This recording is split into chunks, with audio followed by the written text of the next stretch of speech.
Amados, vamos ler o texto base desta noite, Atos 9:31. Irmãos, não se esqueçam de orar para o Parque Viaduto, nosso projeto. São 400 metros quadrados de construção no bairro Parque Viaduto, onde nós vamos pregar o Evangelho sem palavras, pregar um Evangelho com ação. Então orem. Nós já estamos aí caminhando para colocar as janelas, as portas. Depois, como os irmãos sabem, temos o desafio do acabamento da cozinha.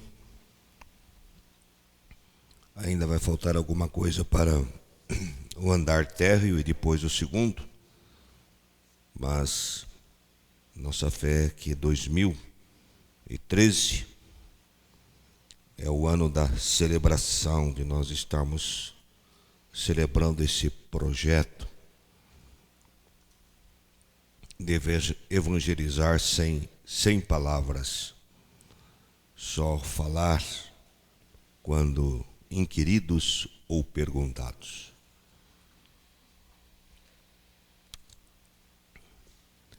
A igreja, na verdade, tinha paz. Atos 9:31. A igreja, na verdade, tinha paz por toda a Judéia, Galiléia e Samaria, edificando-se e caminhando no temor do Senhor, e no conforto do Espírito Santo crescia em número. Valei-nos, ó Deus, valei-nos. Sem sua mercê nada podemos dar, já que o que temos recebemos de ti, ó Pai. E o que recebemos é um ato de graça teu, unicamente da tua graça, sem nenhum mérito nosso. Vivifica, Senhor, nosso espírito, ativa o nosso raciocínio, ilumina o nosso intelecto, conduz as nossas palavras de tal forma que sejam palavras vivificadoras, abençoadoras, ó Pai. Ó Deus de misericórdia, clamo a ti, que a tua boa mão esteja sobre mim e também esteja sobre cada pessoa aqui presente, para que teu Espírito fale ao interior de cada vida e cada palavra seja, Senhor, o brandir da espada do teu Espírito, transpassando juntas e medulas e fazendo a operação salvadora, transformadora. Em nome de Cristo, amém. Já andamos passeando por esse texto. Essa é a segunda vez que estamos nele. No último domingo que ministramos aqui, nós falamos sobre ele e abordamos a palavra igreja, abordamos a palavra também edificando-se e ligeiramente caminhamos também sobre a expressão caminhando no temor do Senhor. Esta noite queremos nos dedicar mais à expressão, na verdade a igreja tinha paz por toda a Galiléia, Judéia e Samaria, e a expressão no conforto do Espírito Santo crescia em número. Amados, inicialmente gostaria de destacar a palavra igreja aqui, se bem que não vamos nos aprofundar nela, mas o interessante é que a palavra igreja está no singular aqui. Vocês podem encontrar algumas versões que estão no plural, mas segundo os melhores manuscritos e a interpretação mais correta é a igreja no singular. Nós temos aqui 3 regiões diferentes: Judeia, Galiléia e Samaria. E o texto não fala de igrejas na Judeia, Galiléia e Samaria, mas fala da igreja como sendo a igreja única do Senhor. E, na verdade, a igreja é única. Nós temos dificuldades entre denominações e dificuldades de relacionamentos denominacionais e dificuldades entre alguns grupos evangélicos que são oriundos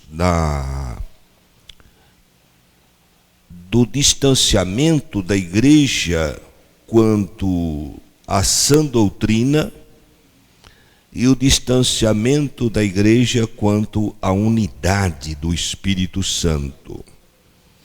Mas quando nós nos aproximamos da sã doutrina e nos aproximamos da unidade da igreja, acontece uma identificação entre os cristãos. Tenho sido muito abençoado participando de reuniões de congresso da Igreja Batista Regular. Os irmãos sabem que nós não somos da Batista Regular, mas, amados, eu me sinto tão maravilhosamente bem ali, uma comunhão muito grande com aqueles irmãos, sem barreiras, embora nós sejamos de denominações diferentes. Então o Espírito Santo nos identifica, porque vivemos a sã doutrina, mesmo estando em denominações diferentes, e vivemos a unidade do Espírito.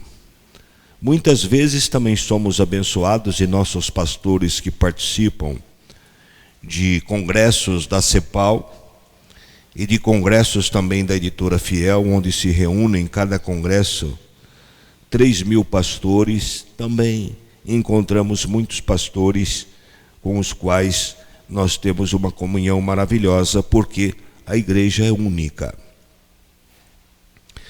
E nós vemos que o inimigo tem procurado, e o mundo, destruir a beleza da igreja e a grandiosidade da igreja, menosprezando a igreja.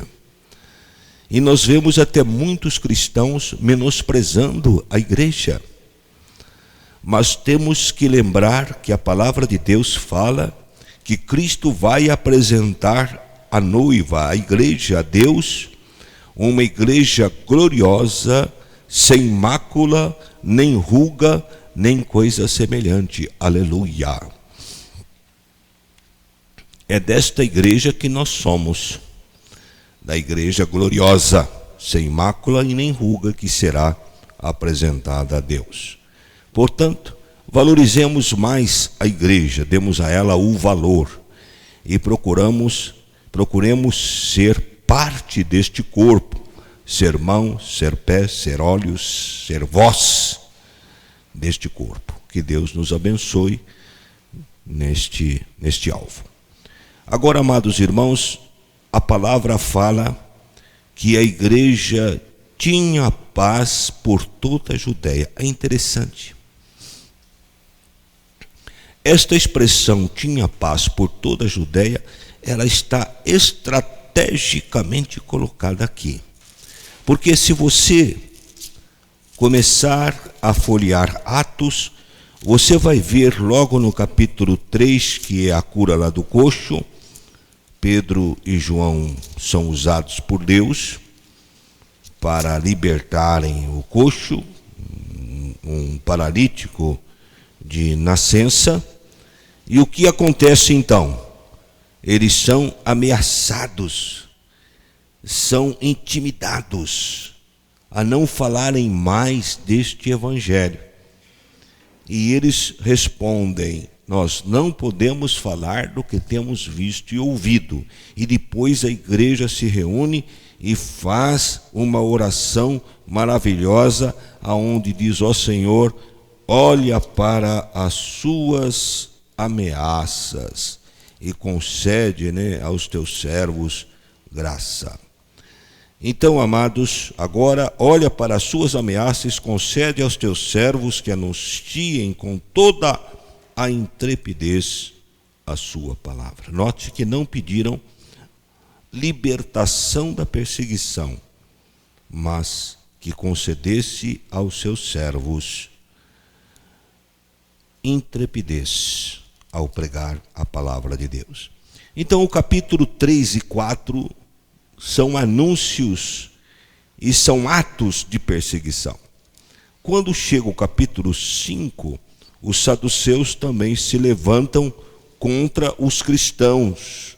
E o que acontece? Eles são presos numa prisão e se dá aquele milagre extraordinário dos anjos libertando esses irmãos que foram presos. Quando chega então no capítulo 6, nós temos começa no capítulo 6 o martírio de Estevão, se prolonga pelo capítulo 7, e ali então fala da questão da perseguição e do martírio de Estevão. É o clímax da perseguição. Quando chega no capítulo 8, eu apenas vou aguçar a curiosidade de vocês, porque gosto de fazê-lo, sem entrar em profundidade no assunto, porque o tempo não nos permitiria. Nesse capítulo 8 há uma espécie de perseguição. Aliás, o capítulo 8 já começa dizendo, lá no capítulo 8, a primeira perseguição à igreja.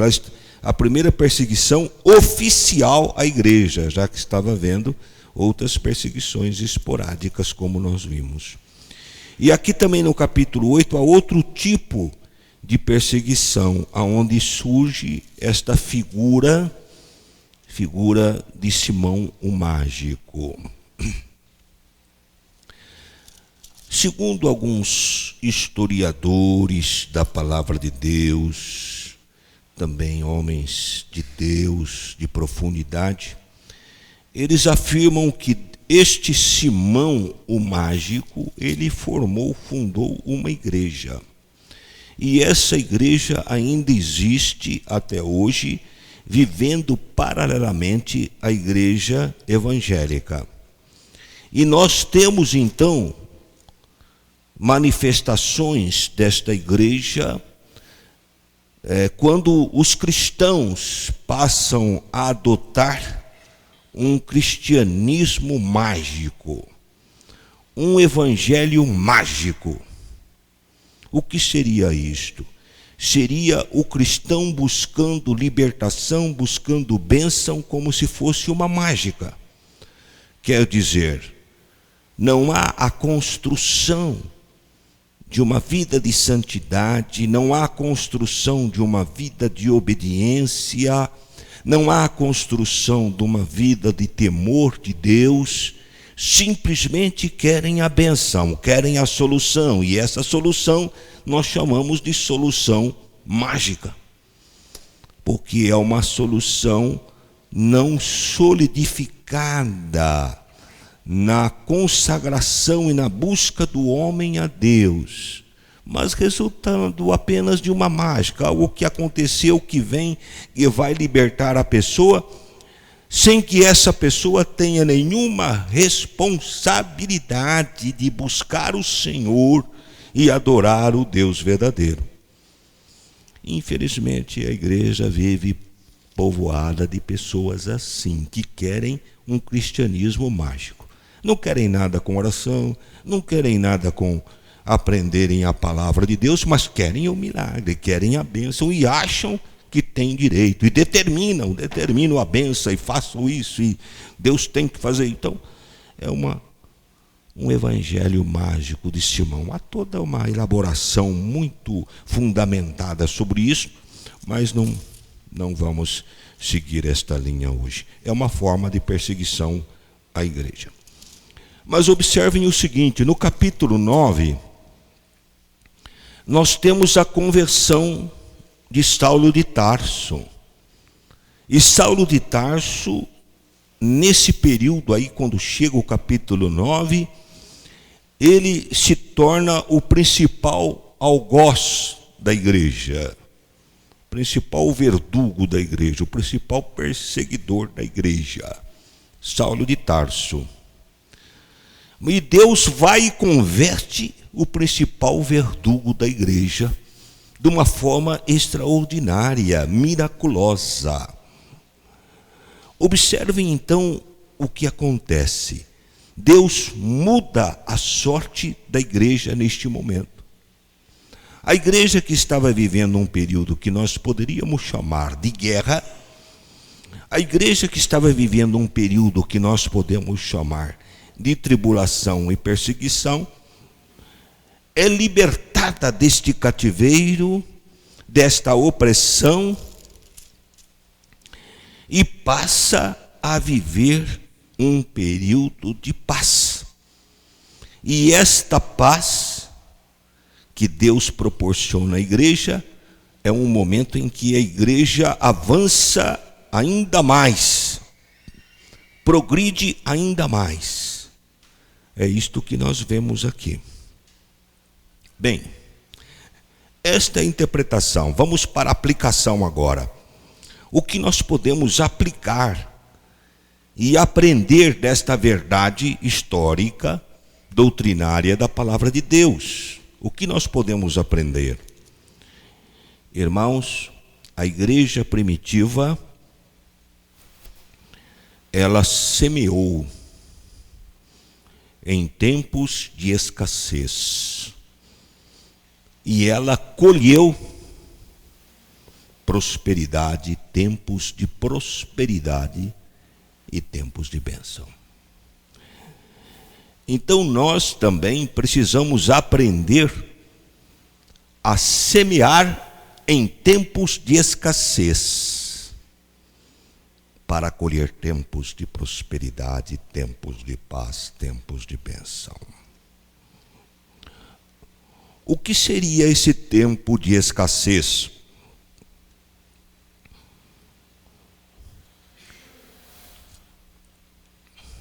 Tempo de deserto, tempo de tempestade. São momentos da nossa vida que nós passamos por tribulações,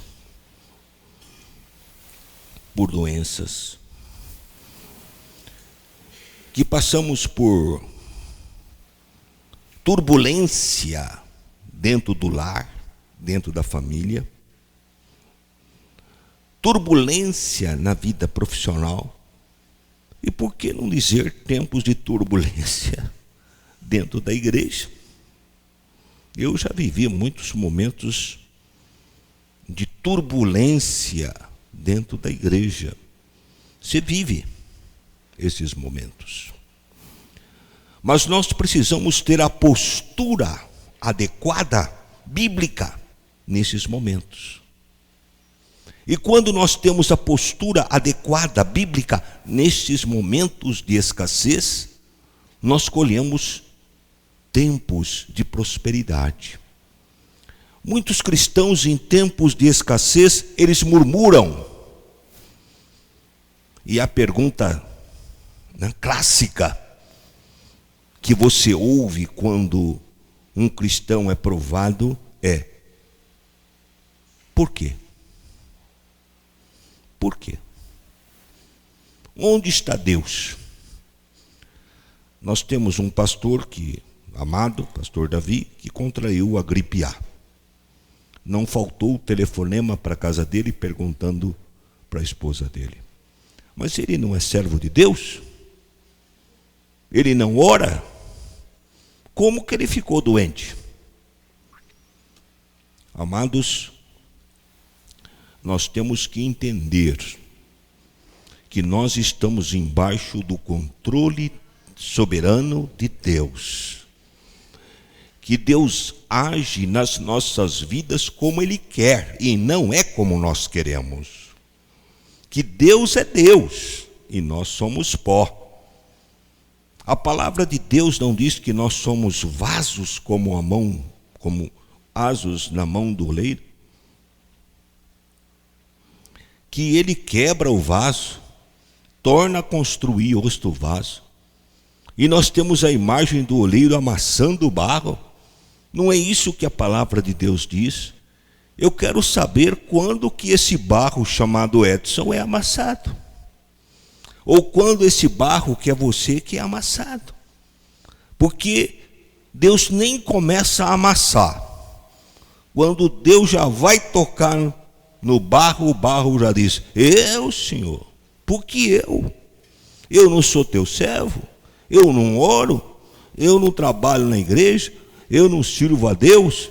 E tem aqueles que nem trabalham, nem servem a Deus, e que acham que porque não trabalham, não servem a Deus, são as pessoas especiais, particulares, que Deus não pode mexer, não pode tocar, não pode sentir resfriado, não pode ter dor de cabeça, o filho não pode ser desobediente, o marido não pode, de uma hora para outra, agir como o faraó, não pode nada. Tudo tem que ser e caminhar às mil maravilhas. Quando nós agimos dessa maneira, o que acontece? Nós não estamos agindo de uma forma cristã. Nós não estamos respondendo de uma forma cristã. Nós não estamos... A nossa forma cristã de responder a todas as situações que vêm na nossa vida, embora isto não queira dizer que nós não podemos orar para que Deus mude a situação, nós podemos orar e Deus muda realmente, mas não ficar reclamando ou murmurando ou questionando Deus. Eu acho que tem pessoas que são muito corajosas demais. É que nós vivemos o tempo da graça, porque se nós não tivéssemos vivendo no tempo da graça, o cidadão que ficasse reclamando de Deus, por que Deus, por que tu fizeste isso, por que aquilo, isso é uma injustiça e tal, eu não estou entendendo isso, seria imediatamente fulminado, na hora.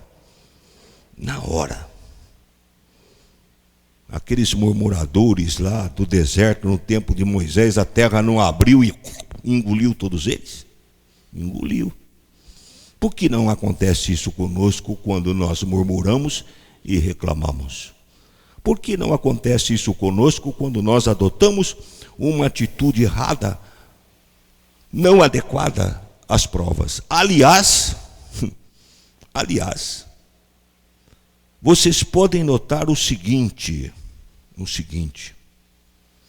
na igreja de hoje vocês não vão encontrar uma teologia sobre o sofrimento, porque ninguém quer falar em sofrimento. O sofrimento está aí, faz parte da vida. Toda hora nós estamos vendo pessoas sofrendo. E esse tema tem que ser associado e difundido como dentro da palavra de Deus, buscar conforto nela. Mas nós, como nós nos achamos, nos colocamos como deuses, como pessoas que não podem ser tocadas, nem provadas, então não se fala em sofrimento nas igrejas.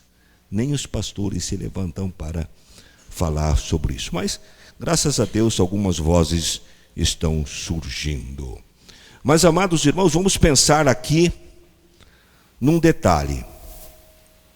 O que acontece quando o cristão é provado e ele age de uma forma inadequada? A prova se repete. Você passa pela prova, você não é aprovado, você tem que ter outra prova. Não é assim na escola? Não é. Pelo menos numa escola séria, você faz uma prova, você não foi aprovado, você tem que estudar, tem a recuperação, você vai fazer outra prova. Então a prova vem sobre a sua vida. E você age de uma forma a rebelar-se contra Deus, a sentir até irado contra Deus, a culpar Deus, culpa a igreja, culpa o pastor, culpa todo mundo. O que vai acontecer? A prova vai se repetir. Uma vez, quando eu estava começando o meu ministério aqui na igreja, eu conversava com um rapaz que ele estava passando por... Ele era seminarista, E ele estava passando por provas seguidas dentro do seminário. Ele ia lá no seminário, estudava um tempo, aí ele dizia para você não está servindo não, vai embora. Ele ia embora. Aí ele teimava, voltava. Passava um período um pouquinho maior, vai embora. Aí ele questionava comigo, falava, mas pastor, por que isso acontece comigo? Falei, meu filho, eu creio que a explicação é simples. Você não está adotando uma postura adequada diante da sua prova. Então ela vai se repetir indefinidamente, ela não vai parar. E por que ela não vai parar? Porque você nunca está aprovado. Você nunca passa pelo teste. Você não consegue passar pelo teste. Então a prova volta. Qual é a nossa atitude adequada diante de qualquer situação de prova? A primeira é agir como a mulher cirofenícia. O que Jesus disse para ela? Mulher. Praticamente Jesus disse para ela, você é uma cachorrinha. Você é uma cachorrinha aí qualquer.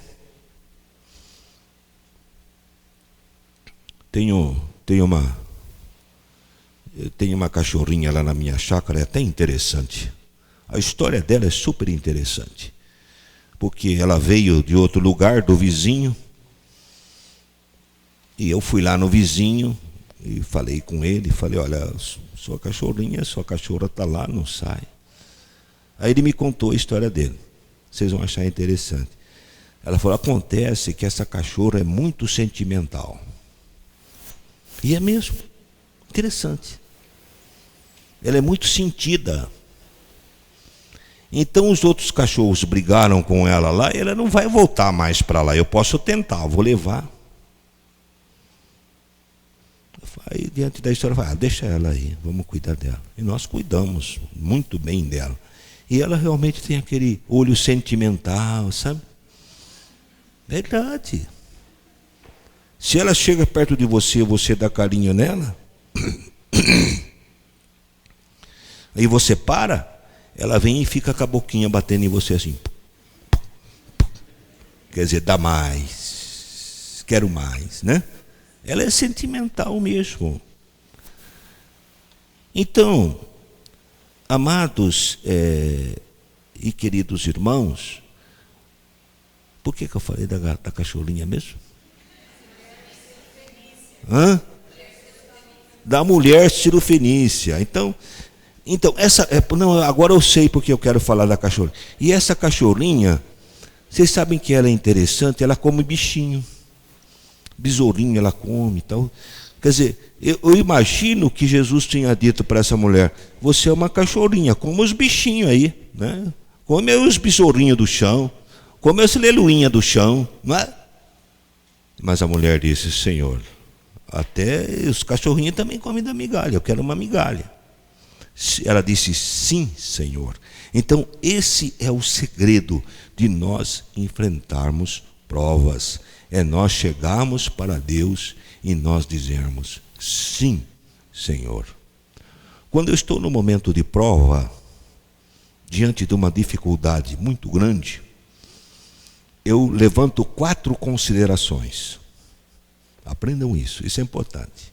4 considerações. Primeira, Deus é soberano.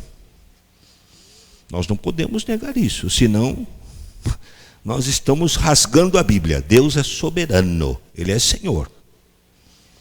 Como Senhor, Ele faz de mim o que Ele quer. Ele é Senhor. Ele está no controle da minha vida, Ele é soberano. Eu posso não entender o que está acontecendo, mas Ele é soberano. Segundo, Ele é sábio. Tem uma razão por trás da minha e da sua lágrima. Tem uma razão oculta e misteriosa atrás da minha e da sua lágrima. Interessante que recomendo para vocês a leitura de um livro de John Piper, O Sorriso Escondido de Deus. Muito bonito porque ele, se não me engano, fala da vida de aquele grande missionário, até eu queria colocar o nome de um dos meus filhos dele. Coloquei o Wesley e o outro era esse. Você não lembra, Wesley? Davi o quê? Davi Brainer. Davi Brainer. Davi Brainer morreu com 24 anos. Missionário entre os índios americanos. Ele contraiu pneumonia e ele pregava e ele orava mesmo atacado por pneumonia. Ele se jogava no gelo e orava nos períodos de nevada onde ele estava. A história dele foi Jonathan Edwards, viu, o Ellen, que escreveu a biografia dele. Jonathan Edwards escreveu a biografia de Davi Brainer. Não precisa dizer nada, né?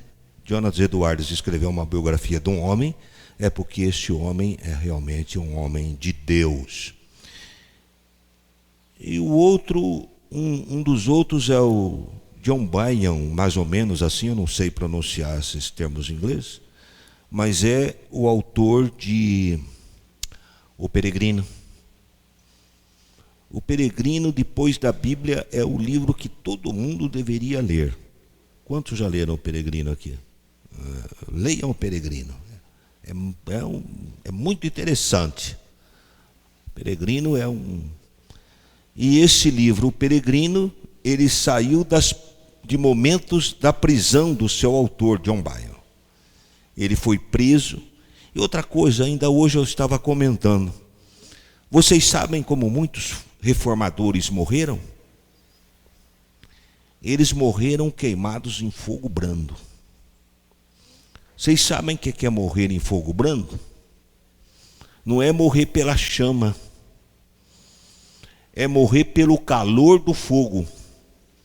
Então enchia algo grande assim, né? Com óleo fervente, queimava e aquele calor subia. E o servo de Deus era colocado em cima, recebendo aquele calor e morria queimado por aquele bafo, né? Aquele calor quente. Mas nós cristãos do século XX achamos o quê? Que nada pode acontecer conosco. Deus é sábio. Vocês imaginem se nós não tivéssemos uma história como de Davi Brainer para nós. Deus permitiu o sofrimento de Davi Brainer para que nós pudéssemos ver até onde chega a perseverança de um servo de Deus. Deus permitiu que John Bunyan fosse preso, praticamente morresse na prisão, para que nós tivéssemos o Peregrino. Por isso que John Piper fala a respeito do sorriso escondido de Deus. No meio desta luta dos seus filhos, há um sorriso de Deus de alegria por ver a fidelidade dos seus filhos. E aonde está a nossa fidelidade hoje? Então Deus é sábio. Deus sabe o que Ele faz. Eu posso não entender as minhas lágrimas. Há um hino que diz assim: entenderemos nossas angústias, entenderemos nosso pesar. Ó meu irmão, ó, não desanimes, tudo no céu sim há de aclarar. Glória a Deus, glória a Jesus. Ele sabe tudo. Então, Deus é soberano, Deus é justo, aliás, Deus é sábio, Deus é justo. Amados, a justiça de Deus vai além de qualquer código escrito, é justiça. Vai além de qualquer lei, é justiça. E a justiça de Deus, um dia ela vai ser manifesta. E um dia eu entenderei todos os atos de Deus, ainda que eu fique perturbado em ver ao meu redor tanta angústia, tanto choro, tanto sofrimento. Mas um dia eu vou ver que Deus é justo, que tudo que Ele faz é bom. E finalmente Deus é bondoso. Eu posso não ver bondade nas provas que eu passo, mas se Ele é bondoso, ela está presente em toda a minha vida. E está presente nas minhas provas. Então, quando eu tomo uma atitude adequada diante da prova, de confiança, de fé, o que acontece? Acontece que eu estou semeando nos meus tempos de escassez e tribulação. Eu estou semeando tempos de bênçãos, tempos de fluir de Deus na minha vida e na vida daqueles que me cercam. É a prática do quê? Daquele salmo que diz, aqui nós vemos, tanto na mudança da situação, como depois, nos versículos seguintes, nós vemos o enquadramento desse texto, dessa situação da igreja, guerra e paz. Nós vemos aquele salmo onde eles cantam, restaura, Senhor, a nossa sorte. Em todo o tempo a igreja estava fazendo esta oração, sem fazê-la de uma maneira clara, mas através das suas ações. Não se intimidar diante das provas, avançar mesmo diante das dificuldades, testemunhar mesmo diante do perigo, dar exemplos de fé mesmo diante da dor, do sofrimento, da angústia, mas estar testemunhando que Jesus Cristo é o Senhor, aleluia. Ele é Deus, Ele é Deus, e eu creio nesse Deus. E eu tenho fé nele. Então, a igreja estava orando em todo o tempo. Restaura a nossa sorte. E Deus restaurou, Deus mudou. E aqui nós vemos como Deus é soberano. Porque Ele mudou a situação da igreja com seu poder soberano. Ele controla a história. A história tem um fim determinado por Deus, e a história da nossa vida também tem um fim determinado por Deus. E se nós tomamos uma atitude adequada cristã diante das circunstâncias, o fim da nossa história sempre será um fim que será narrado e contado por outras pessoas. Os próprios ímpios irão declarar e testemunhar por você, grandes coisas o Senhor fez por eles, aleluia. Grandes coisas o Senhor fez por nós. O testemunho dos ímpios a seu respeito. E tem a segunda parte desse versículo: restaura, Senhor, a nossa sorte como as torrentes do Negev. Aqueles que semeiam com lágrimas se farão com alegria.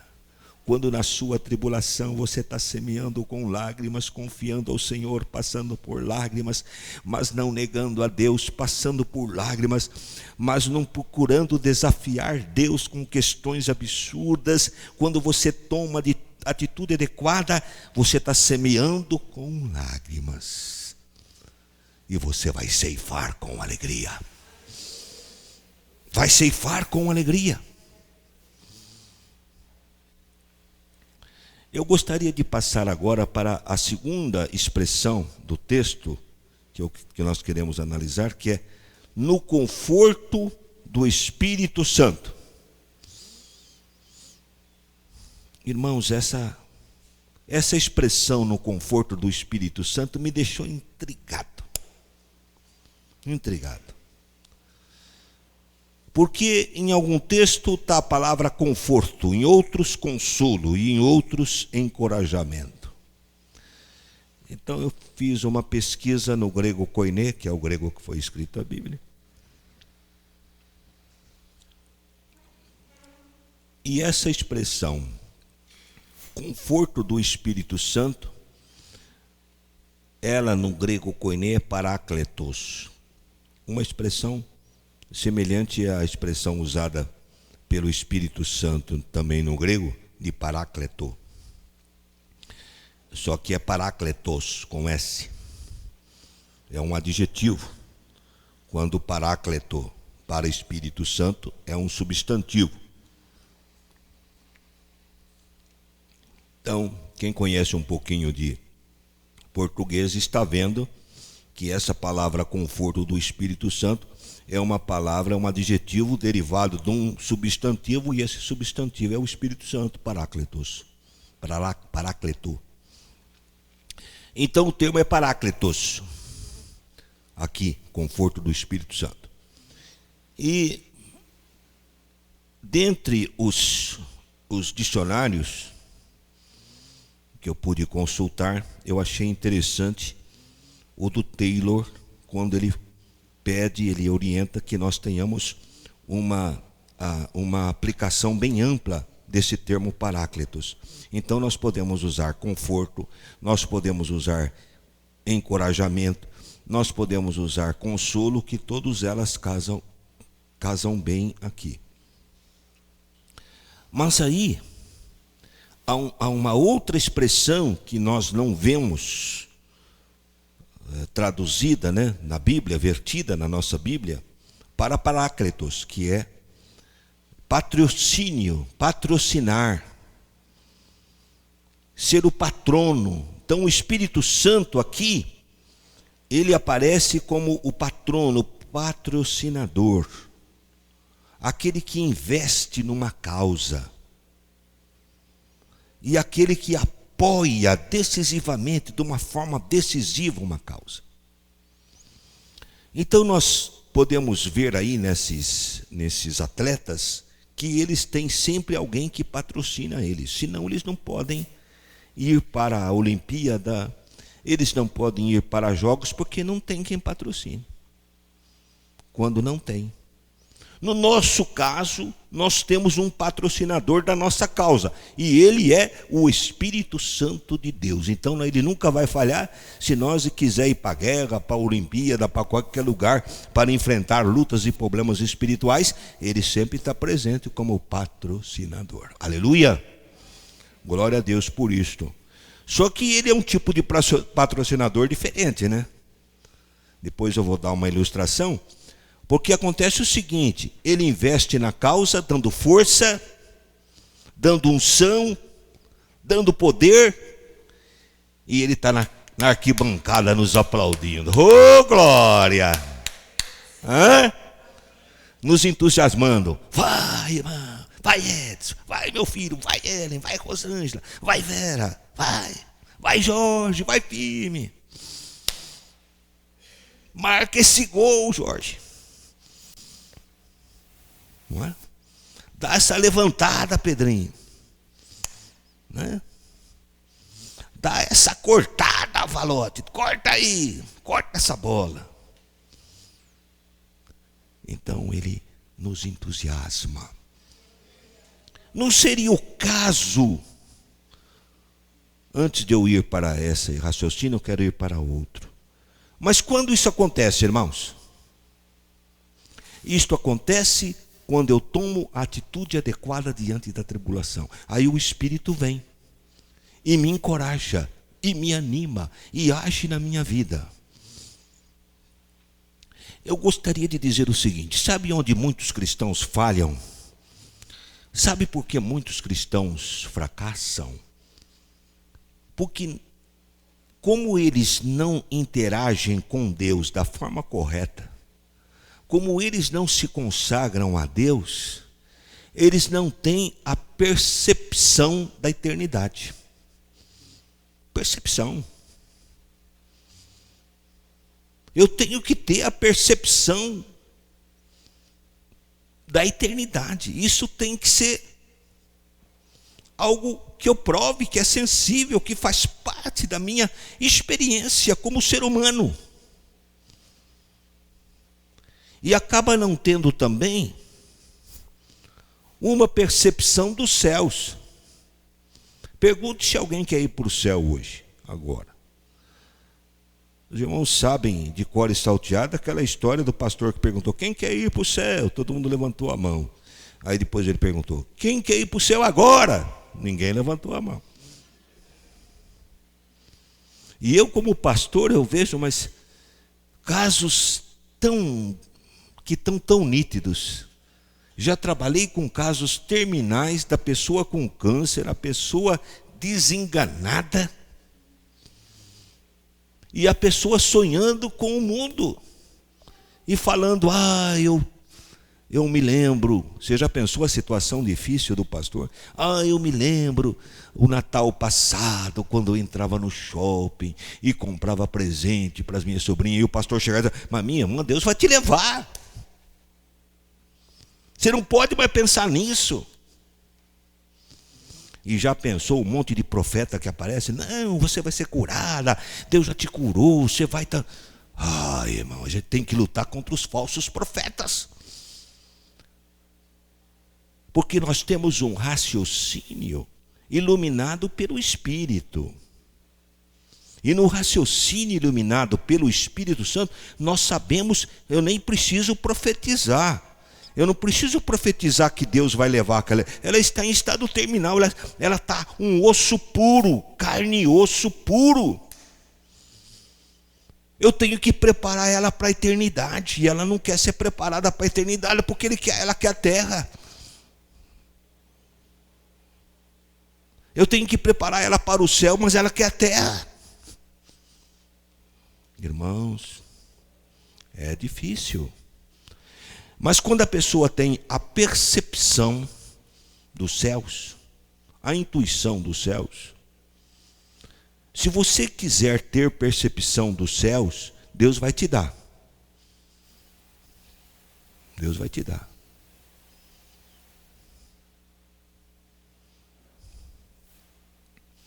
Deus tem me mostrado na palavra muitas luzes sobre os céus. Eu posso dizer para você, como testemunho, você pode não acreditar, que eu já tenho vivenciado o céu, mas vivenciado em forma literal muitas vezes. Mas por quê? Você acha que você vai vivenciar uma coisa que você não quer? Não vai. Você vai vivenciar uma coisa que você não almeja? Não vai. Mas se você deseja, Deus vai levar você a ter essa percepção do céu. E agora a percepção do Espírito Santo. Hoje nós estamos em crise. É líder que não é cheio do Espírito, é cristão que nunca teve uma experiência com o Espírito Santo. Nós estamos numa derrocada, numa falência. Porque acontece o seguinte: eu preciso ter uma vivência com o Espírito Santo, uma experiência mesmo com o Espírito Santo, de plenitude, de interação com o Espírito. O Espírito Santo tem que ser uma realidade na minha vida vivenciada. Eu tenho que ser tocado por Ele, eu tenho que tocar nele, é uma vivência.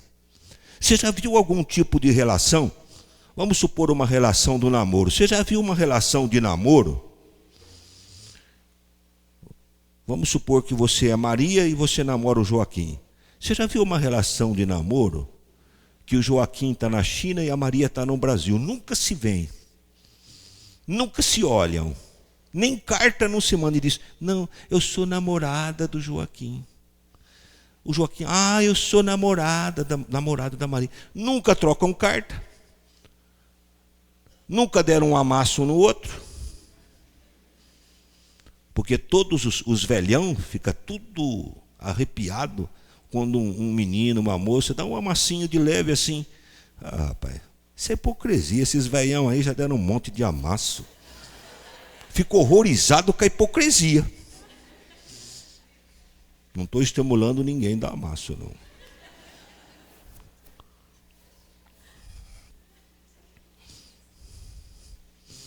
E mulher que fica escandalizada também com roupa. Mas também tem algumas mulheres aí que eu conheci, viu? Sei da história. Nós temos que ensinar, mas não sermos legalistas. É isso que eu quero dizer, legalista. E ter um legalismo que nos leve à ira, a sentir ódio. Não tem nada de sentir ódio das pessoas, porque as pessoas são diferentes de nós. Então, amados irmãos, nós precisamos ter uma vivência com o Espírito Santo de Deus, de poder.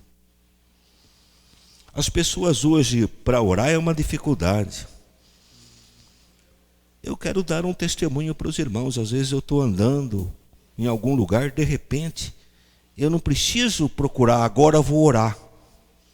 De repente, o Senhor vem e me leva a orar. Eu oro espontaneamente, sem ninguém me obrigar.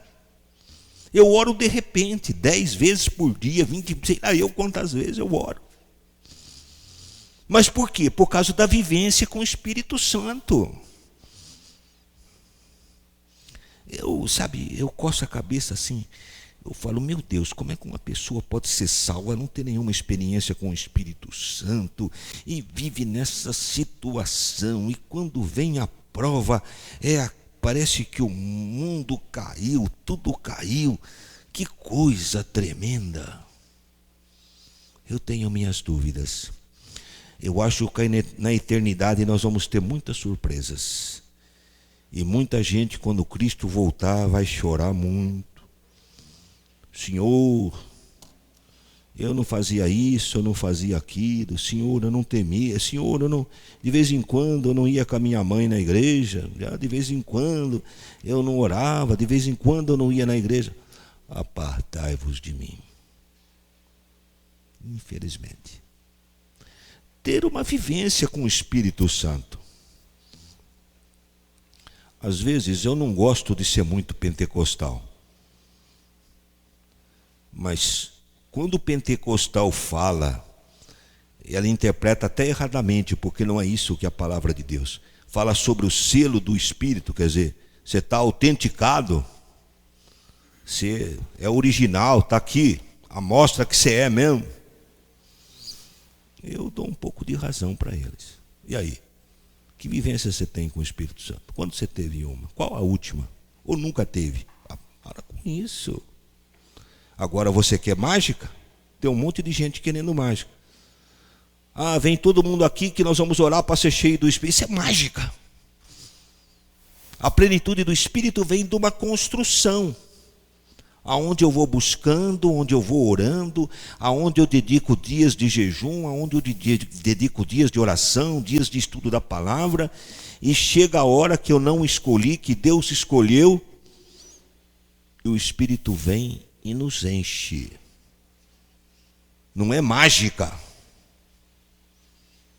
É algo que eu busco intensamente. Busco com sede, busco com fome. E só os que têm fome e sede é que são fatos. Então, eu pergunto para você, se você não tem uma atitude adequada, como é que o Espírito Santo vai ser o teu patrocinador? Como é que o Espírito Santo vai agir na sua vida? Não vai agir. Simplesmente não vai agir. E outra coisa, que eu gostaria que vocês orassem bastante. Isso tem que ser algo vivenciado, algo que a pessoa perceba. Porque eu não quero uma palavra, não quero uma doutrina que eu não perceba, que eu não vivencie, que não faça parte da minha vida, da minha experiência cristã. Então, o que é esse consolo do Espírito? Agora eu te pergunto. Procure na sua vida quantas vezes você foi consolado pelo Espírito. E diga para mim como é esse consolo. Agora, eu gostaria de te dizer algumas coisas que eu estou aprendendo também. Isso para mim é coisa nova. Estou aprendendo. Então, veja bem. Primeiro eu tenho que ir na palavra. O que você vê de consolo na palavra? Tem um texto que eu acho que é um texto clássico da Bíblia sobre consolo. Esse texto é aquele texto que Deus fala para Josué. Josué, Moisés é morto, levanta, atravessa esse Jordão. E Deus vai dizendo coisas maravilhosas para Josué. Não te deixarei, não te desampararei. Todo lugar que pisar a planta do vosso pé, vou-lo tenho dado. É consolo. Quantas vezes eu tomo isso, eu pego esse texto, vou lá na Bíblia, Senhor, me mostra textos de consolo para mim que eu estou precisando ser consolado. Quer outro texto de consolo? Não se turbe o vosso coração. Que coisa mais linda. Não se turbe o vosso coração. Não deixe seu coração ficar perturbado. Credes em Deus, crede também em mim. É consolo. Quer outro texto? E esse também é um texto perturbador para nós. Deixo-vos a minha paz. Que coisa linda. A minha paz vos dou. Não vou lá dou como o mundo a dá. Não se turbe o vosso coração, nem se atemorize.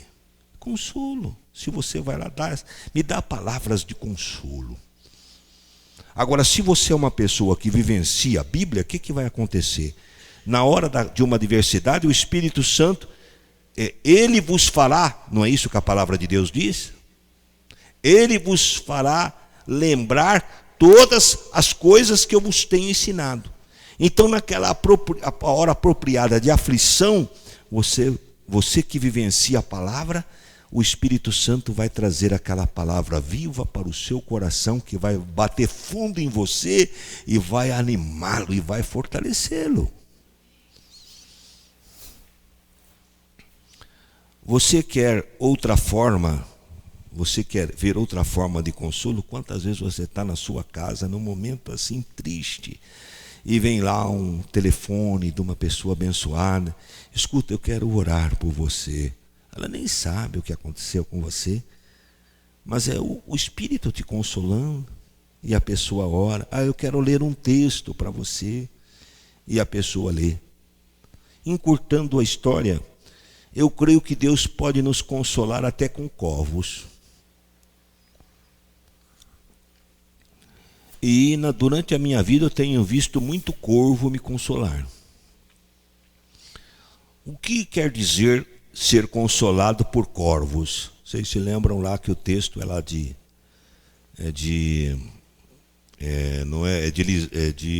Elias, né? Que Elias lá é alimentado pelos corvos.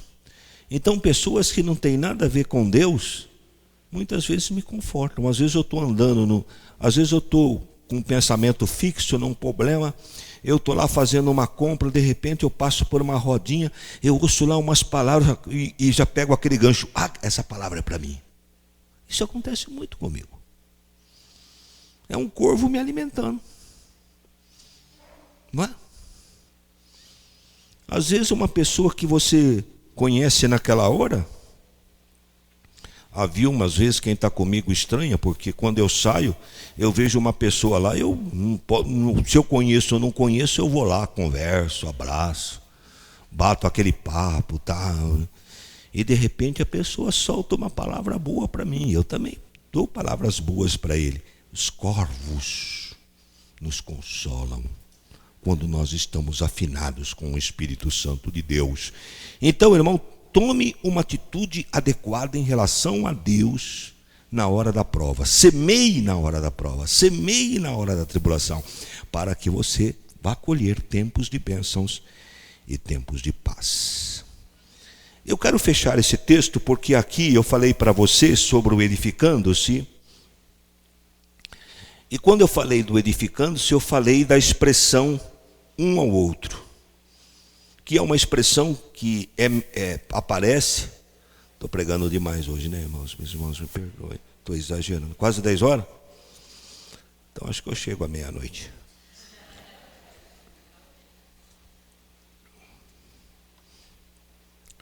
Então, irmãos, a expressão edificando-se é um ao outro, foi o que eu disse para vocês. Aparece 66 vezes, quase 10 horas, só estou em 2 palavras aqui do texto.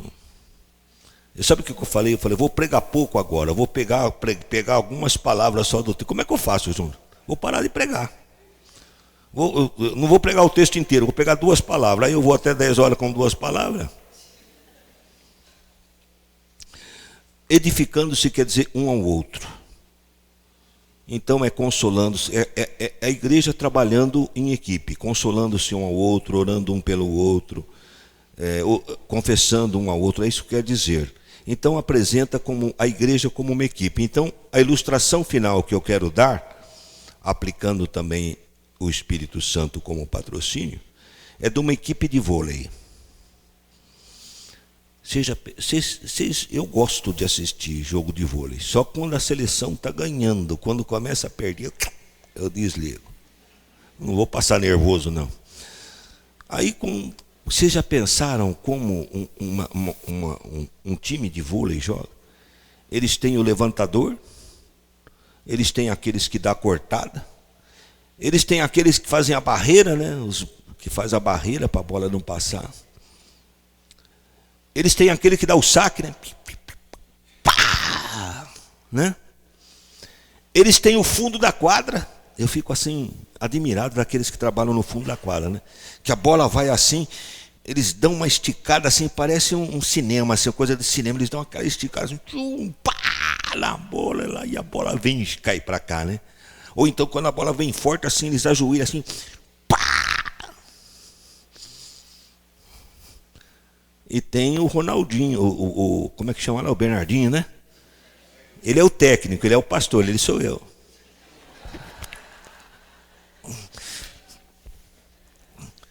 Mas não podia orar mais? Precisava brigar com o marido? Não podia ter mais paciência? Então o pastor é o Bernardinho, só fica vendo as coisas acontecendo e torcendo para o time dê certo. Bom, mas eu quero falar do patrocínio. A seleção brasileira tem aquele patrocínio do Banco do Brasil. E nós temos o patrocínio do Espírito.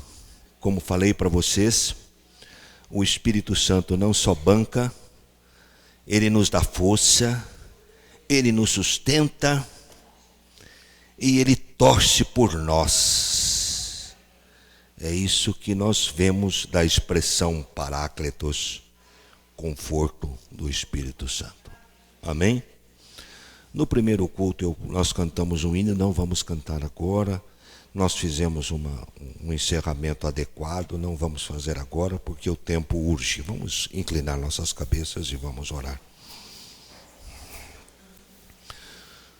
Senhor, eu quero penetrar nos teus mistérios. Eu quero te conhecer mais. Minha alma anseia por ti, ó Deus. Porque quantos tesouros escondidos na tua palavra, quantos tesouros tu tens para os teus filhos. Enriquece nossa alma com tuas joias raras. Enriquece o nosso coração, farta a nossa mente de um raciocínio bíblico, Senhor, de uma racionalidade iluminada pelo teu Espírito Santo, onde o teu Espírito ajuda e nos ajuda a construir os nossos pensamentos, fazer as nossas comparações, as nossas analogias, ó Pai, a respeito do nosso entendimento, da tua palavra, da nossa experiência cristã e da vida, Senhor, que nós estamos vivendo. Abençoa teus filhos, ó Pai, abençoa. Abençoa teus filhos que sofrem, abençoa teus filhos que choram, abençoa teus filhos que passam pelas mais diversas provações. E, ó Deus de poder e graça, que os teus filhos tenham sabedoria para vivenciar cada momento e viver cada instante sem deixar de temer o teu poderoso nome, sem deixar de te adorar, de te glorificar, seja qual for a situação que teus filhos estejam vivendo. E, Senhor, restaura a sorte do teu povo, mediante a fidelidade dos teus filhos, ó Pai. Restaura a sorte do teu povo, muda o destino, muda o que está escrito, ó Pai.